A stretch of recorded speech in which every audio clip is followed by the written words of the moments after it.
Here we go.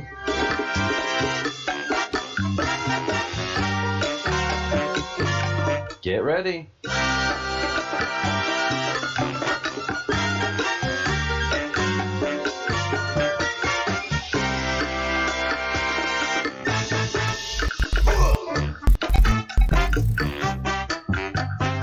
Oh yes. Welcome everyone. Good morning to you. Good morning. Yeah, this is early in the morning in America. It's 4:30 a.m., but it is morning in America. It really, honestly is morning in America. I cannot express to you how important, how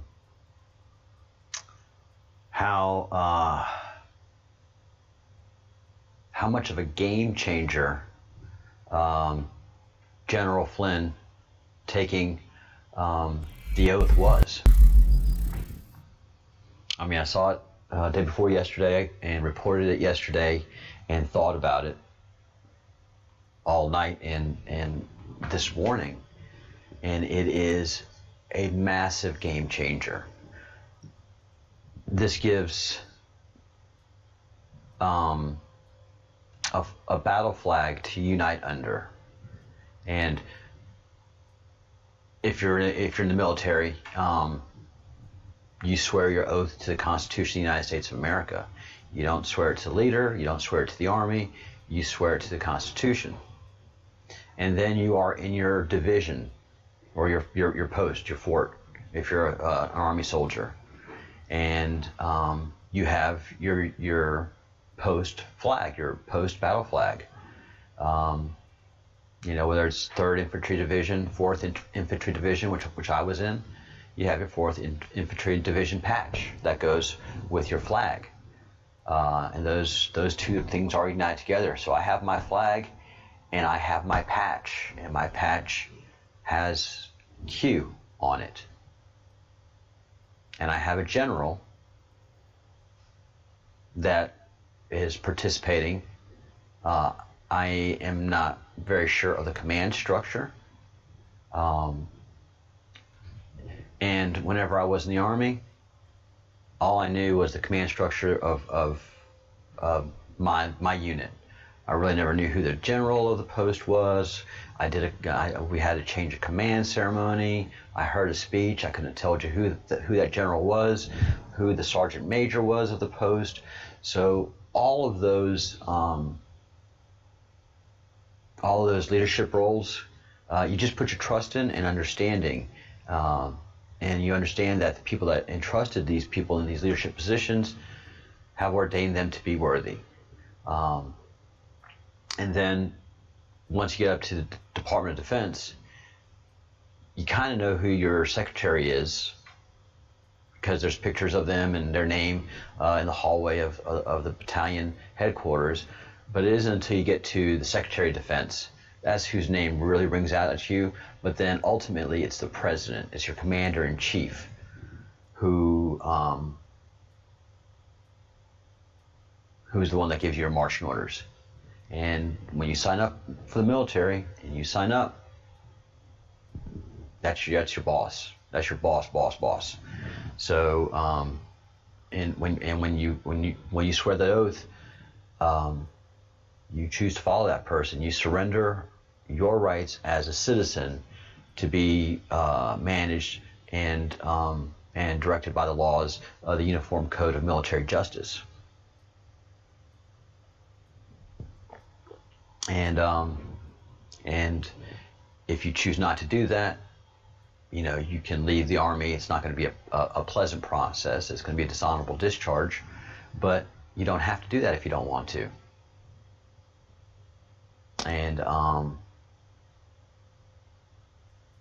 And as far as me following the Q, I've taken my oath to the Constitution. I've taken the oath to protect and defend the Constitution. I've done that once. I'll do it as many times as is needed. The Commander-in-Chief of the Q is the President of the United States. I mean, that's just how that is the structure that has been defined for me, and as I see it, and I'm comfortable with that.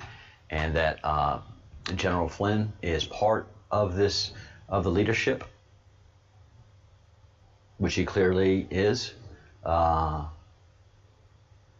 may not be directly involved, but just a vocal supporter and now an oath supporter. He's part of the militia of the Q. That gives it so much credibility that it just it makes the mind spin. It really does. Again, as I said yesterday, he was Director of National Intelligence. He knows the deep state. He knows.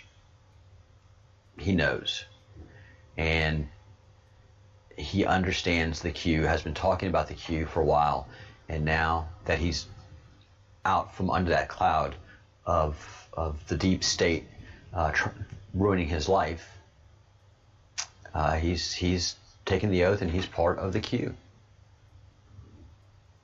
It's definitely a militia. Yeah, and we can have militias in America. And you have to counter Marxism. We have to counter Marxism at the ground level, and that's basically what the Q is all about: challenging and removing Marxism from the political ideology of the United States and the world, and participating in the Great Awakening and going into the Golden Age. That's how a lot of us see it. Good morning. So the battle's before us, man. The battle is before us. One of the biggest mistakes in all of this is so many state and local governments allowed Black Lives Matter and Antifa to riot, first of all. And second of all, they allowed desecration of monuments to people they don't even understand that we're desecrating, and then allowed to put their monuments up, writing on the streets and blocking traffic and not protesting. That's not protesting. That's lawless behavior. That's lawless behavior done under the banner of Marxism. The Q is a lawful union of people and ideas, and they're sworn to protect and defend the Constitution and all that it stands for, and that stands for the country. And so, yeah, civil war is upon us. It is. Battle lines are drawn. Marxism versus communism.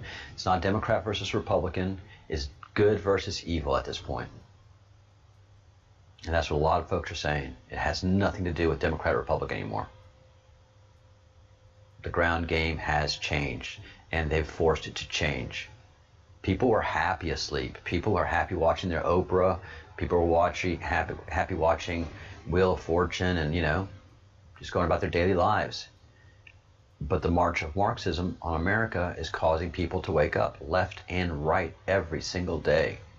I've talked about Tim Pool several times. And you can see the journey of Tim Pool and his friend Adam, going from skateboarding liberals, voting Democrat, to seeing what they were actually supporting. And one's already voting for Trump. Adam's already voting for President Trump. And you can see that Tim Pool is on his way. He is on his way to pulling that lever. When he said for the last 3 years, I'd never vote for Trump. I may not vote, but I'll never vote for Trump. But the actions of the Marxists have gone too far. They always go too far. They always push too far. But the pushback is going to be severe this time. And the Great Awakening is, in fact, upon us. So let's listen to General Flynn and the family yet one more time take their oath. Flynn. Do solemnly swear. Do solemnly swear. That I will support and defend. That I will support and defend. The Constitution of the United States. The Constitution of the United States. Against all enemies, foreign and domestic. Against all enemies, foreign and domestic. That I will bear true faith and allegiance to the same. That I will bear true faith and allegiance to the same. That I take this obligation freely. That I take this obligation freely. Without any mental reservation. Without any mental reservation. Or purpose of evasion. Or purpose of evasion. And that I will well and faithfully. And that I will well and faithfully. Discharge the duties. Discharge the duties. Of the office on which I am about to enter. Of the office of which I am about to enter. So help me God. So help me God. Where we go one, we go all. Where we go one, we go God all. bless America. God. Yes. So beautiful. Oh. Bless America.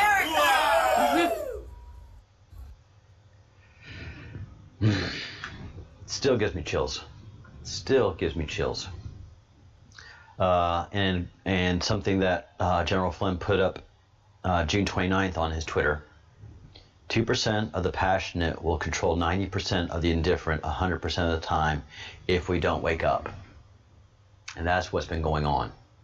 And this 2% of Antifa and BLM, which are Marxist terrorist organizations that are allowed to exist in the United States, have used language to set American upon American, and to the point now that anybody that is a constitutional conservative is considered a racist. And if you're black, then you're just considered an Uncle Tom.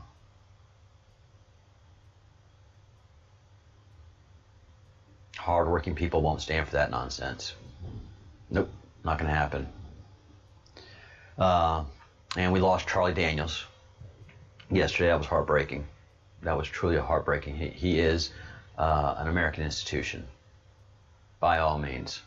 A man of God, a man of the country, a man of family. May his journey be peaceful, and prayers to his family. So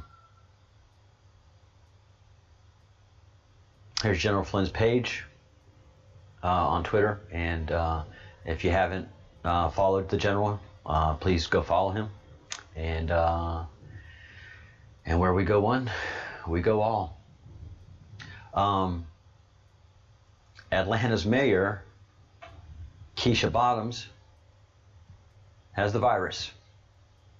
She doesn't know how she got it, and she's been doing all that she's supposed to do, but she came up positive on test. She says she's not having any symptoms, but they are having symptoms like their allergies, and her husband has been sleeping for a couple of days. So this is going to get interesting in Atlanta. Something definitely worth keeping an eye on. And TikTok is exiting the Hong Kong market. China is... I'm not going to tell China how to run their business, but they are making a lot of moves that are making a lot of countries, people, investors, and everything very, very uncomfortable. Very, very uncomfortable.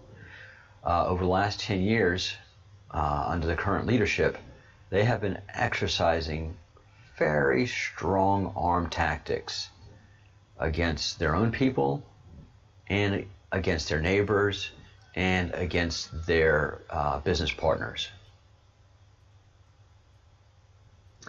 And I don't know what they think is going to come of this as a government. And I understand it is a communist system, central planning, central authority. They exist only to benefit their authority. So they see the world a lot different than we do in Western democracies and such. But they have analysts that understand what we're seeing and saying. And so this is going to be interesting how it's played out. They've had a border skirmish with India. There's 1 billion Chinese. I got that. But there's 1.5 billion Indians. And they're really very united in their democracy, and they're very united under their current prime minister. So I think that was a tactical mistake. They've also made overtures for gaining some territory around Kazakhstan, which is Russian. And Russia is China's biggest partner. And they just kicked them right in the face. So the Russians aren't happy right now with China either. And then there's a whole world battling this thing, this virus, this pandemic. And China is just not being as open and forthright as they should be, nor I don't know. It just feels wrong, and it's playing out really, really wrong. And we're seeing a lot of strong arming and very little humility. And I don't know how that's going to play out, because every nation right now is really feeling their nationalism. And the globalization that was going on and that China was leading has come to a screeching halt. And so this move by TikTok to exit the Hong Kong market sends a clear signal. Why? Because TikTok is not inside China. China's internet is very, very, very closed off to the world. So they have their inside resources, and stuff like YouTube, Facebook, and Twitter, all that stuff is not allowed in China. And TikTok, although it is owned by a Chinese company, is not allowed in China. It has its own internal version called Douyin. So Douyin is inside China, TikTok's outside China. And so Hong Kong used to have special status, that they were an autonomous area and they weren't going to be taken over by China until 2045, I believe. And we're at 2020, and China is exercising a strong arming around Hong Kong. And this is going to have a very, very, very chilling effect on the financial community that exists in Hong Kong. Because one of the cool things about the Hong Kong financial community is that it moves a lot of money, but they ran as a democracy, and their financial information, they felt for a long time, has been very secure in Hong Kong. And I think a lot of companies are having second thoughts on this. So China, we have to pay close attention as to what China is going to be doing over the next couple of years. Do they continue this path of strong arming, which is not getting them any positive attention in the marketplace? We shall see. And the flooding that's going on in China right now and the threat to the Three Gorges Dam is also going to deeply, deeply impact China, because the damages that are being done are in the billions and billions of dollars, and the flooding has just started. It's going to be continuing on for the next 10 to 15 days, just getting worse and worse and worse. Upstream of the Three Gorges Dam and downstream of the Three Gorges Dam, and Shanghai is ultimately at the mouth of this Yangtze River, Yellow River that is flooding its banks right now. And I've been showing y'all a lot of video of that. I don't have it queued up right now, but all you have to do is Google or Bing or whatever search engine you use, DuckDuckGo, Google China flooding, and the images you'll see are just breathtaking. And not only is it doing damage to people and property, but it's also ruining crops. A lot of these areas that are flooded are part of the Chinese breadbasket because they're off of the Yangtze River. So water is readily available. So a lot of crops are being destroyed, and a lot of this is very, very, very threatening to the Chinese economy. So fingers crossed, praying for the Chinese people and all of this. This is just very tough for them. And a further chink in the armor that's coming with Chinese is the skirmish that happened with India, where India lost over 20 soldiers and honored them in national and state funerals, and they're heroes of the state now. Well, we don't know how many people China lost in that skirmish, and China's not even talking about the cross-border skirmish. But a lot of veterans of the Chinese army are.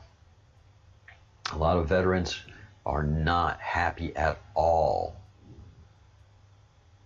with this skirmish and with not being able to honor the soldiers that have lost their lives and having to hide all of that.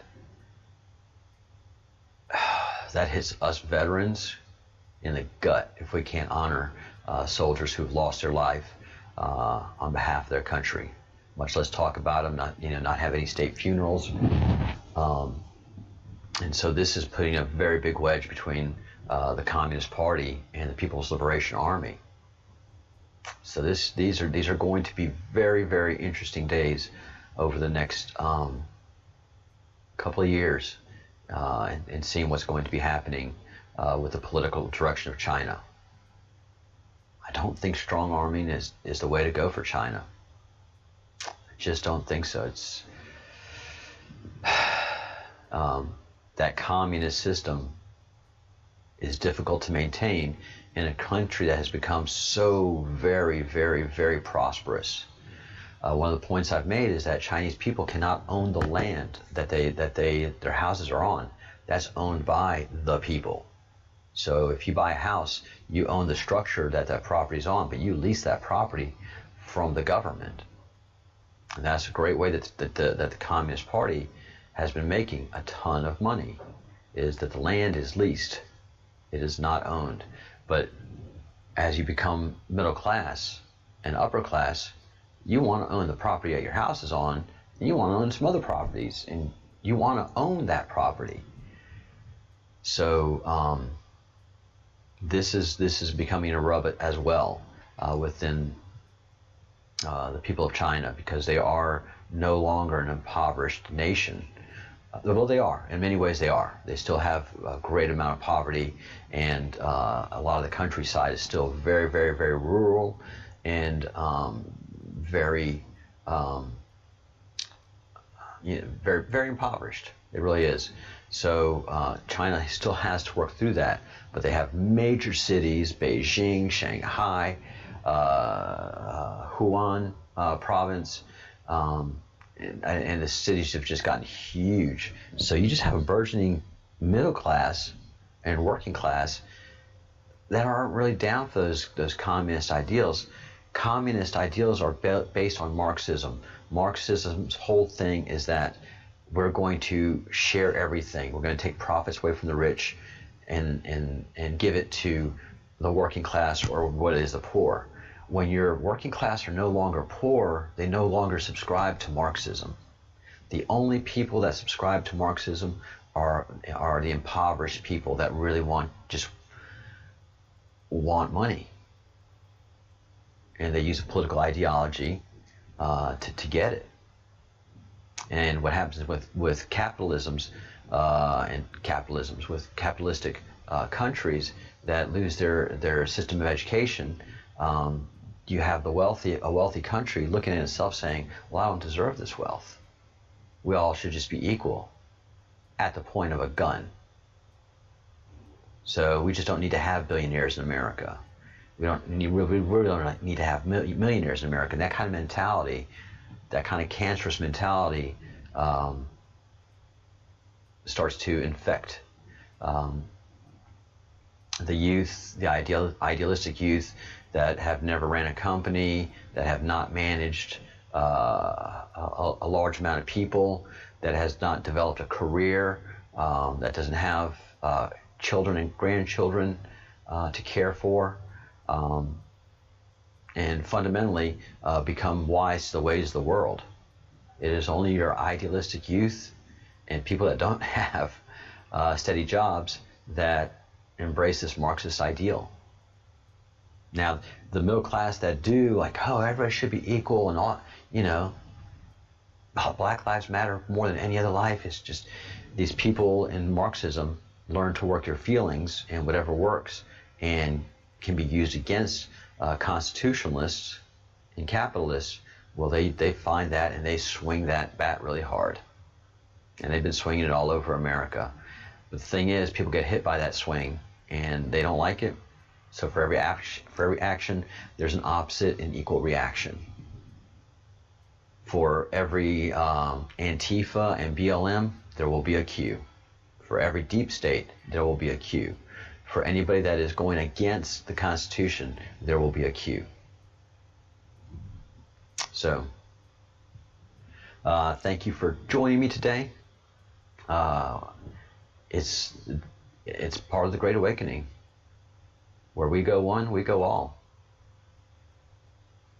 You just have to think about it. So, again, thank you. Keep the morning shows to a half hour, and I will be back at 1 p.m.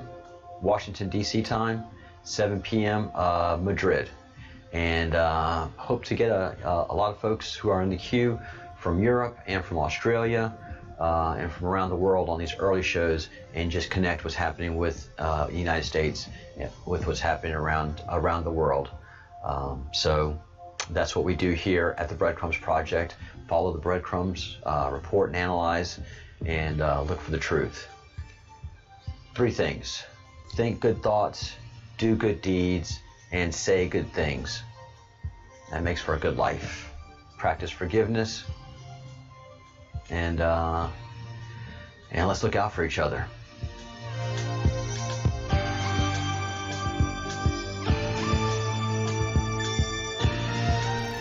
Again, thank you all for being here.